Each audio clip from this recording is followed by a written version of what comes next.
Благодарам, председателке.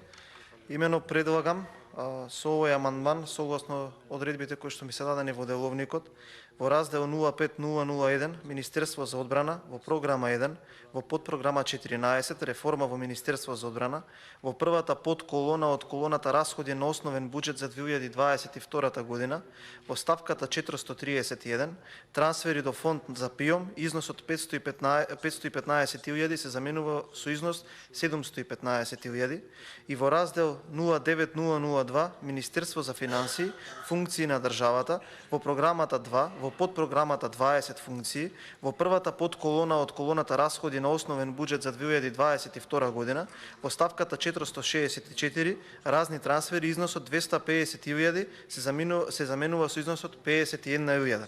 Соодветни измени исто така да се направат во подзбировите и зборовите на разделот 05001, 09002 во билансот на приходи по ставка и намена на фондот за ПИОМ и во билансот на расходи по ставка и намена за фондот за ПИОМ. Односно образложението, сакам со овој амандман да исправиме сите заедно една неправда која што им се случува на пензионираните офицери од моментот кога армијата на Република Македонија е основана до моментот на носење на еден закон со кој што тие се обесправени во однос на оние пензионери кои што по носењето на тој закон се заминати во пензија, односно се случува да офицерите кои што